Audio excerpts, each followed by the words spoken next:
I've never written something like this before, and honestly, I'm not sure who I'm writing it for. Maybe for myself, or maybe for the strangers who might understand what it feels like to lose the shape of your life overnight. My name doesn't matter. What matters is that 6 months ago, I thought I was in a safe, ordinary love, and now I don't even recognize the person who used to wake up next to me. His name was Daniel. We'd been together for almost 8 years, living in a small apartment that always smelled faintly of coffee and laundry detergent. I used to think that smell meant stability. I didn't know it could also mean stagnation. We met in college. He was funny in that quiet, dry way that sneaks up on you. I was the one who talked too much, who filled silences with stories. Somehow, we balanced each other out. That's what everyone said anyway. The beginning of the end didn't look like an ending. It looked like his phone lighting up at midnight and him turning it face down. It looked like late nights at project meetings, extra showers, and a new playlist he said he'd found by accident. I told myself it was fine. Everyone goes through phases. People get busy. Love matures. It doesn't always sparkle. The thing about denial is that it feels like patience. You keep waiting for things to settle back into place, and by the time you realize you've been waiting alone, the person beside you is already gone. I found out the truth by accident. A text, half deleted, from someone named E. I only saw the first line. I miss the way you look at me when no one else is around. I remember standing in the kitchen with the phone in my hand, my heart thudding so loud I thought he'd hear it through the walls. There was a pan on the stove, water boiling over, but I couldn't move. The world tilted, not dramatically, just enough that I knew it would never sit straight again. When I confronted him, he said it wasn't serious. He said he didn't even know why it happened, that he loved me, that he was confused. He used every word except sorry. And the worst part, I wanted to believe him. I wanted to climb back into the lie because at least it was warm there. For weeks afterward, I lived in a strange half-life. We still shared a bed, but it felt like sleeping next to an echo. He'd reach for me sometimes, and I'd let him, just to remember what it felt like to be wanted, even if the wanting was poisoned. During the day, I went to work, answered emails, laughed at things that weren't funny. At night, I replayed every conversation we'd ever had, looking for the moment where everything cracked. People say cheating is about sex or attention, but that's not it. It's about choice. It's the quiet, deliberate choice to turn away from the person who would have forgiven you for almost anything. The woman, her name was Elise, was someone from his office. I met her once, months before everything unraveled. She was bright in a way that drew people in, the kind of person who tells a story and makes everyone feel like they were there. I didn't dislike her. I just never thought of her at all. It's strange how ordinary someone can seem before they change your whole life. The night I finally left was unremarkable. No screaming, no dramatic showdown. He was sitting on the couch, pretending to read, and I realized I couldn't do it anymore. I told him I needed space. He said, "I understand," like he'd been waiting for me to say it. I packed a bag while he sat there in the next room. The zipper sounded too loud, like it was ripping the air between us. I moved into a sublet that a friend's cousin was vacating for the summer. The place was tiny and smelled like someone else's perfume. But the first night I slept there, I woke up at 3 a.m. and realized I could breathe without listening for another person's rhythm. That's when the crying started. Deep, silent, body-shaking sobs that felt endless but were really just everything I'd held back. Over time, I started writing little notes to myself, small reminders taped to the fridge, the mirror, the inside of my laptop.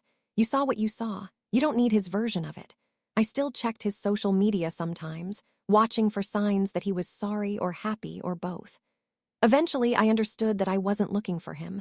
I was looking for proof that what we had mattered. It did once. It just didn't survive him. A few months later, Elise emailed me. The subject line just said, "I'm sorry." She wrote that she hadn't known how serious we were, that she'd ended things, that she hoped I was okay. I didn't answer. Not out of anger, but because there was nothing left to say that would make any of us better. Now, half a year later, I can walk past our old street without flinching. Sometimes I even think kindly of him, which surprises me. Not because he deserves it, but because I do. Kindness is lighter than bitterness, and I've carried enough heavy things. I still don't know what comes next. Maybe I'll start traveling, maybe I'll fall in love again, maybe I'll just keep getting to know myself without the static of someone else's story in my head. But for the first time in years, the silence in my apartment is mine. It's not empty, it's peaceful. And that, finally, feels like healing. It's strange how healing doesn't move in a straight line. Some mornings I wake up and think I'm fine. I make coffee, water the plants, feel light again. Then there are mornings when I roll over and my hand reaches for someone who isn't there. It doesn't hurt as sharply as it used to, but the ghost of the habit is still there, tucked beneath the sheets. Work became the safest place I knew.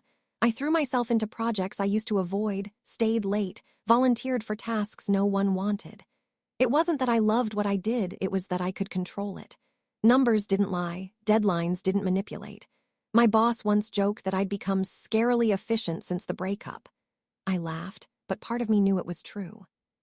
About 3 months after I moved out, a coworker invited me to trivia night. His name was Marcus. He was tall, with this quiet humor that made people lean in to hear him. He was Daniel, and that, honestly, was the only reason I said yes. The bar was too loud, the lighting terrible, the team name stupid, Tequila Mockingbird. But I laughed harder than I had in months. Marcus didn't pry or flirt, he just talked. About movies, about music, about how he secretly hated running but did it anyway to feel like he had his life together. It was easy, effortless. When I got home that night, I sat on the edge of my bed and realized I hadn't thought about Daniel once. That scared me a little, how forgetting could slip in quietly, without fanfare. Marcus and I started texting, then grabbing coffee, then lunch. It wasn't romantic at first, just two people orbiting the same kind of loneliness. But he was kind, steady, the kind of person who didn't fill silence with noise. And then, one afternoon, life decided to test me. We were out walking when we ran into Daniel. My stomach dropped so fast it felt like gravity doubled. He looked different, thinner, more fragile, like guilt had carved itself into his bones. He smiled, nervous and small. "Hey," he said, like it was nothing. Marcus shook his hand, polite as ever. Daniel asked how I'd been. I said, "Good." It was the easiest lie I'd ever told. After he left, Marcus looked at me. "That was him, huh?" I nodded. He didn't push. He just took my hand and kept walking. Later that night, when I was alone, I cried again. Not because I missed Daniel, but because I realized I didn't. The pain had defined me for so long that its absence felt hollow. Like losing the thing you hated most, but also the only thing that kept you company. Marcus and I kept seeing each other.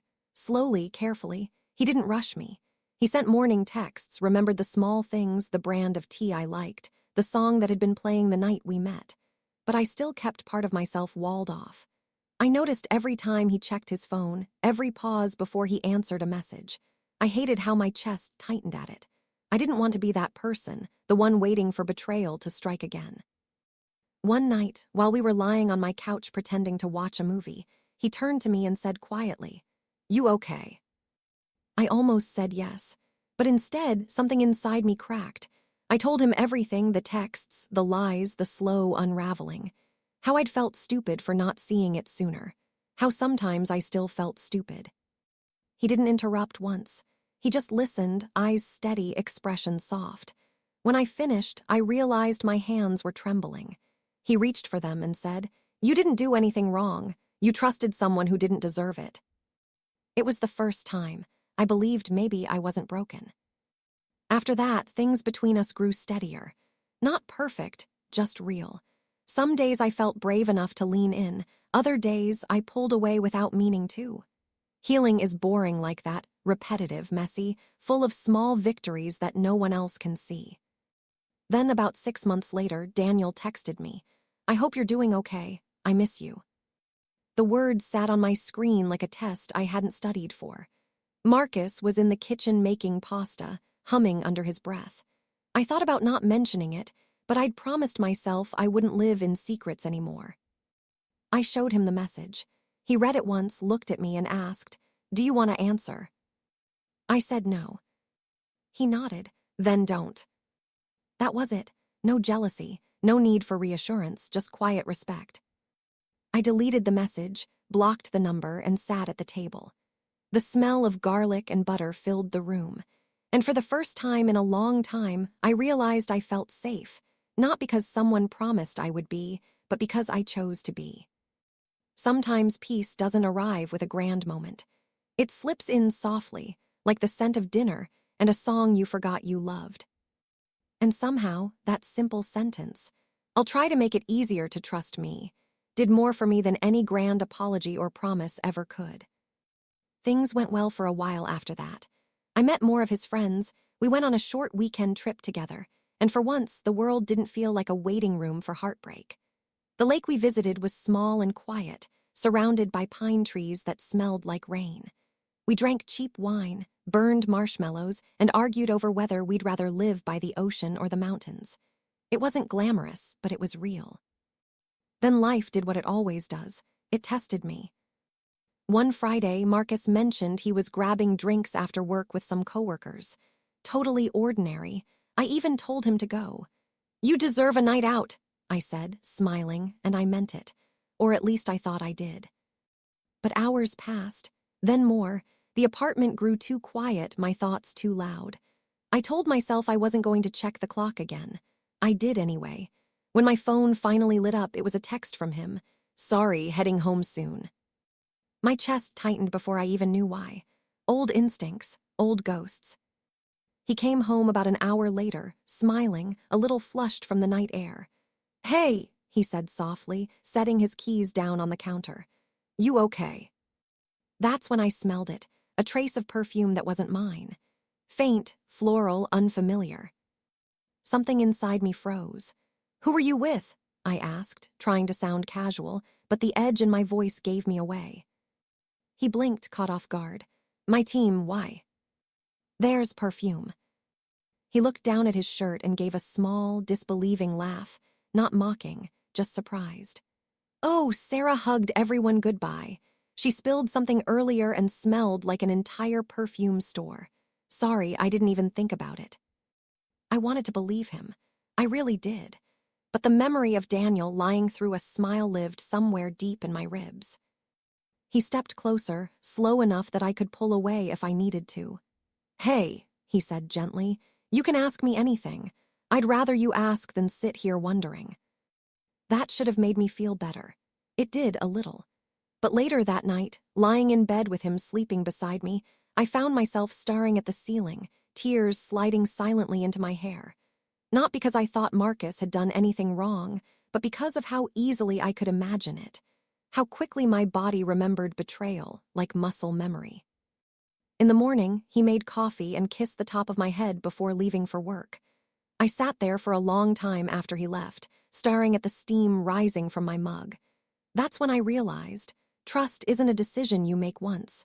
It's something you rebuild every single day, even when it's heavy. Especially when it's heavy. A few weeks later, he invited me to a small dinner party at one of his friends' houses. I said yes, but spent the entire day feeling like my chest was full of static. Meeting his friends felt like stepping into a deeper part of his life, one I wasn't sure I was ready for. That night, surrounded by people who clearly adored him, I understood why. Marcus was easy to love in small, quiet ways. He was the guy who refilled everyone's glasses, who laughed without trying to own the room, who noticed when I got quiet and brushed his thumb against my hand under the table. For the first time in years, I wasn't waiting for the other shoe to drop. After the party, as we walked to his car, he asked, "You had a good time?" "I did," I said, then almost shyly, "Thank you." He smiled. "You don't have to thank me for being with you." But I did, because showing up for someone for yourself is everything. It's strange how peace can feel almost uncomfortable at first. You spend so long bracing for the next blow that when nothing bad happens, your body doesn't know what to do with the calm. That was me, for months, learning how to exist without the adrenaline of heartbreak.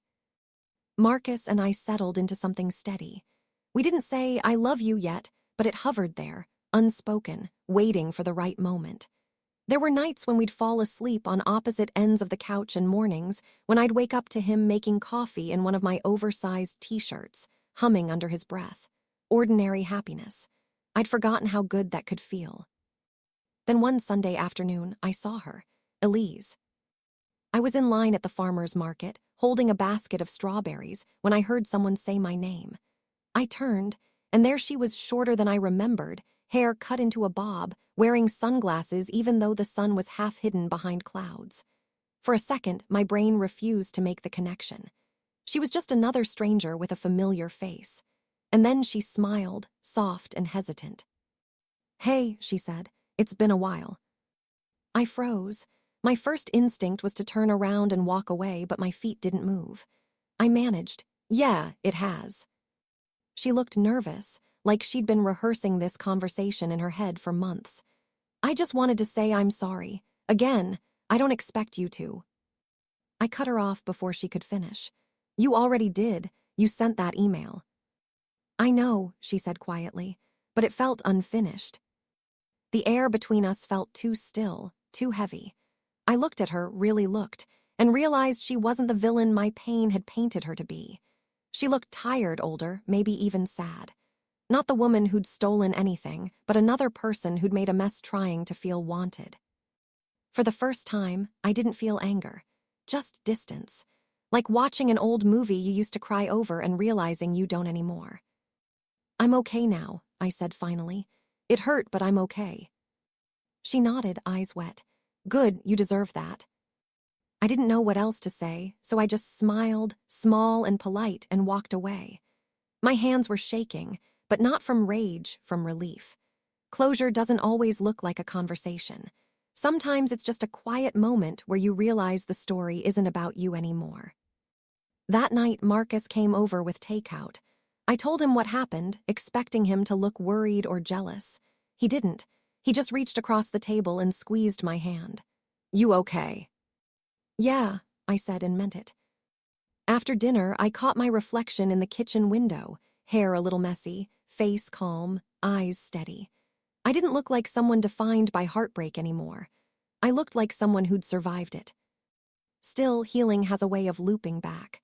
A few weeks later, out of nowhere, I dreamed of Daniel. Not the betrayal, just him, laughing, the way he used to before everything cracked. I woke up crying, not because I missed him, but because I didn't. Because time had turned him into someone I barely recognized, even in memory. I started therapy after that, not because anything was wrong, but because I wanted to understand why love had hurt me so much. My therapist, a soft-spoken woman with kind eyes, said something that stuck with me. When someone betrays you, they hand you their guilt. Healing means handing it back. I think that's what I'd been doing all along, returning what was never mine to carry. Marcus noticed the change, too. One night, as we were washing dishes, he looked at me and said, "You seem lighter lately." I laughed, probably because I'm finally sleeping again. But he smiled and said, "No, it's more than that." That was the night I told him I loved him. It came out quietly, without build-up, somewhere between drying a plate and rinsing a pan. He froze, turned to me and said, "Say it again." So I did. He kissed me, and for a moment, everything else, Daniel, Elise, the past, felt small. Like distant noise I didn't have to listen to anymore. I won't pretend everything became perfect after that. Love after betrayal still comes with ghosts. There are still nights when my chest tightens for no reason, or when I pull away from affection because my brain mistakes comfort for danger. But now, I know how to breathe through it. Sometimes, when Marcus falls asleep beside me, I catch myself staring at him, not with suspicion, but with gratitude. Not everyone gets a second chance at safe love. I did. And maybe that's the real ending, not the breakup, not the confrontation, but the quiet decision to keep trying anyway. To believe that not everyone will break what they hold. It's been almost 3 years since that first night I sat alone in a half-packed apartment, wondering if I'd ever stop shaking. I don't think healing is something that ever finishes. It just softens. You learn to live beside the ache instead of inside it. Marcus and I still have ordinary fights. About dishes, about laundry, about who forgot to buy toilet paper again. We make up the same night. We've seen each other at our worst, tired, cranky, scared, and somehow it only made the good parts feel truer. Sometimes I still think about Daniel. Not in a longing way, more like when a song you used to love comes on the radio and you let it play for a verse before switching stations. I wonder if he ever found what he was looking for, or if he's still searching for it in the spaces he broke. But I don't need to know. That chapter has closed, gently, without bittern. Last month, Marcus and I moved in together. The new apartment is nothing special: white walls, noisy pipes, a window that faces the street. But it smells like basil from the little plant we keep by the sink. When I come home, I still expect my heart to brace itself, and when it doesn't, I smile. I caught myself the other night sitting on the floor, surrounded by unpacked boxes, thinking about everything it took to get here. Every moment I stayed when I should have left. Every tear that felt like it would never stop. Every small decision to keep going anyway. And it hit me that surviving heartbreak isn't about forgetting who hurt you. It's about remembering who you were before they did and finding your way back there, step by uneven step. There's no big moral here. Just this: people break things they swear they'll protect, and sometimes love fails you in ways you never saw coming. But if you're lucky, life gives you another version of it, quieter, steadier, built from truth instead of fear. Tonight, Marcus fell asleep on the couch with a book open on his chest. I turned off the lamp and watched him for a moment, listening to the sound of his breathing. It wasn't the grand, cinematic love I once thought I wanted. It was better, because it was real. And as I sat there in the dim light, the city humming softly outside, I realized I wasn't waiting for anything anymore. Not for an apology, not for closure, not for a promise. The story was already over, and somehow I was okay with that. Maybe that's what healing really is, when you stop wishing for the life you lost and start loving the one you built instead.